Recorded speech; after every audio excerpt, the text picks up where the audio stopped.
Femininity is who we are to be as, like, or try to employ as women.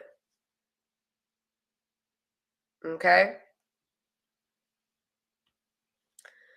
So number 1 is a gentle and quiet spirit. As I said before, y'all, I'm working on this. 1 Peter 3:4 says, rather it should be that of your inner self, the unfading beauty of a gentle and quiet spirit, which is of great worth in God's sight. True femininity isn't loud, brash, or attention-seeking. It's about cultivating a peace-filled, humble heart that reflects God's beauty.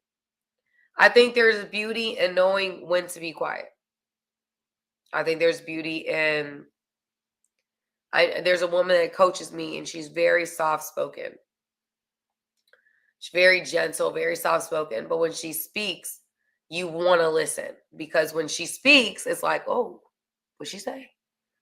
She has an authority and an air about her that I really want to learn from. Because it's not, I'm being loud or I'm screaming or I'm doing all these things to get attention.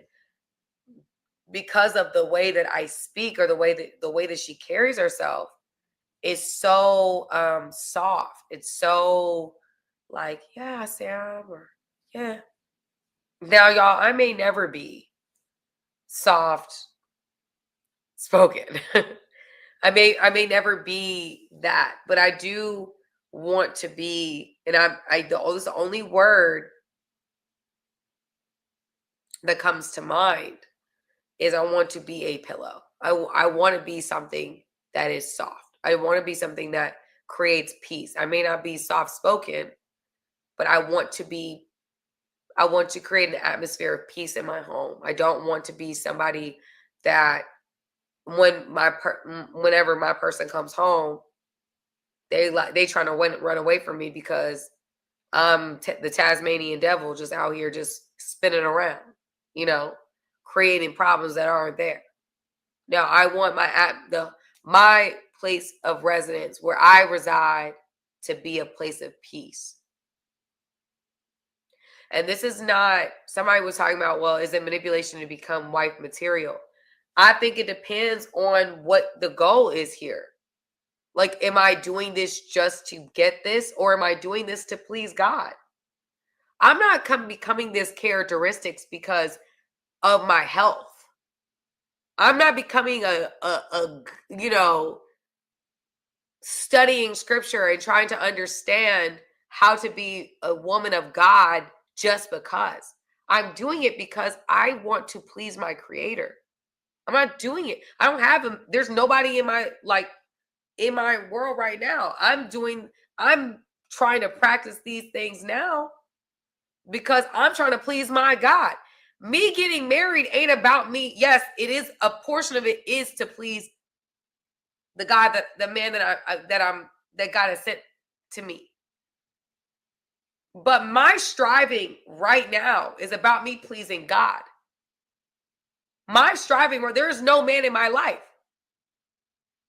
Y'all don't know that I'm doing this. What I am saying is that why I'm doing this is because I don't want to not please my God. Like, y'all, this is going to be something, I'm sorry, I'm going to be passionate about. Family, when we start walking with God, God is the prize. The man isn't the prize. A man without God is not the prize. It's a detriment. It's a liability. A man with God is the prize.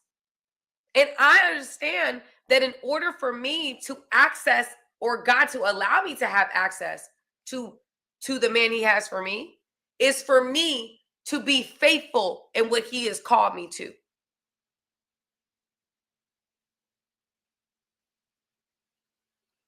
Because if that's the case, then as soon as you get the man or don't get the man, you're going to go revert back to your old ways. I have learned in my wisdom that my ways don't work. My choices have not panned out. I've learned the hard way that who I am and the version that I was is not the version of the woman I want to be. So my commitment to becoming a better version, or the woman that God has for me, is to please him. Because when everybody else walked away, he was still there.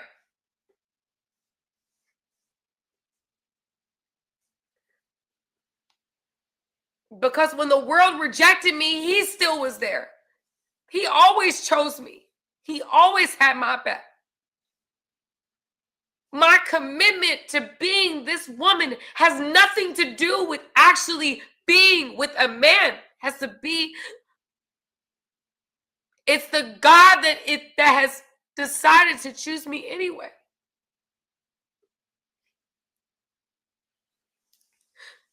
Despite me, despite the choices that I make, despite the things that I've done. That's why.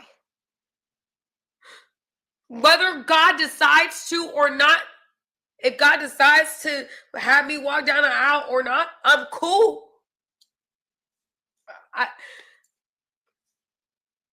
Because I'll be honest with you, I done been through some things. I was okay with just not. Let's be real. I've already, some women haven't. I have. I've walked down the aisle. I've said I do. So yes, I was hurting that way. I wasn't sure. I wasn't sure about whether I wanted to go down that road again, if I'm being honest with you. And it wasn't until God decided to speak to me about it that I was like, okay, if that is what you're calling me to, then prepare me. If that is what you're calling me to, prepare me, because I don't want to make the same mistakes. I don't want to do the same things. I don't want to be the same version of myself. I want to be better. And so, yeah, God, keep showing me. Keep breaking me in areas I need to be broken. Because I want to be. It has nothing to do with a man. It has to do with what God is doing in me. I think, honestly, it's a detriment to a lot of women when they want a husband too bad. I actually feel like when people say, oh, I want a husband so bad, I'll take anybody. That's dangerous, because that means you don't really know what it means to be a wife. Because a wife is a responsibility. Yes, it's a role, but it's a responsibility. And a lot of us, we want the role, but we don't want the responsibility. We want the ring, but we don't want the responsibility. There is a calling that comes with that position. And I understand that in a different way because I've been married before.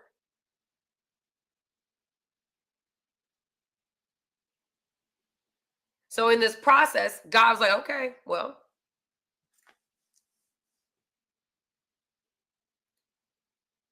I got you. But let me tell y'all something. I wrestled with God about it. I was like, God, I don't know if this is what you sure? I mean.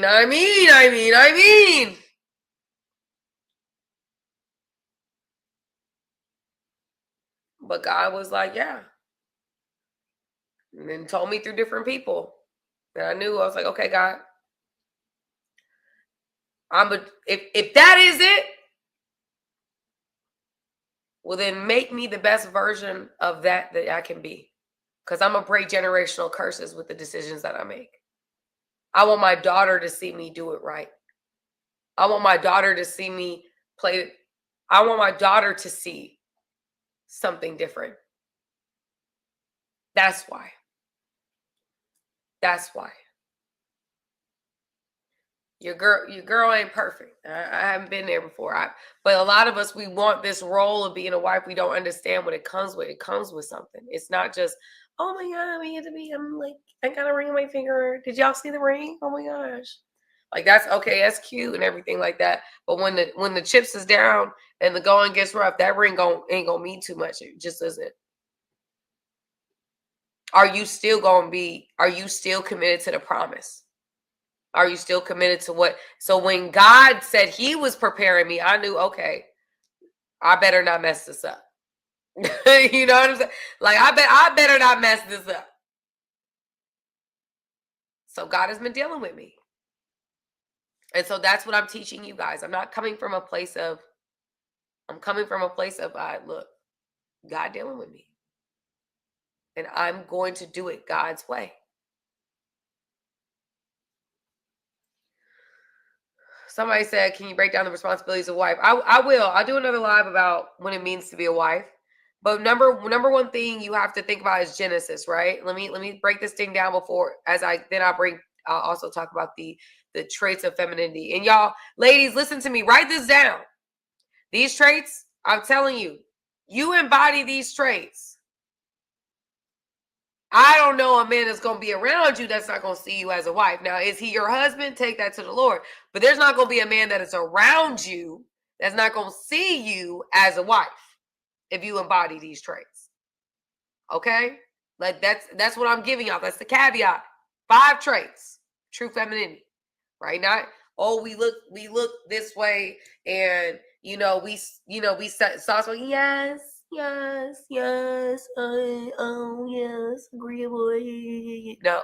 We're not mindlessly agreeable to get what we want from the man.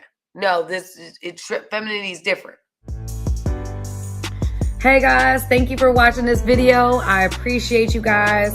Go ahead, hit the subscribe button, y'all. Let's not just be every once in a while. Let's become family, okay? Friends that are family, okay? Join my family today.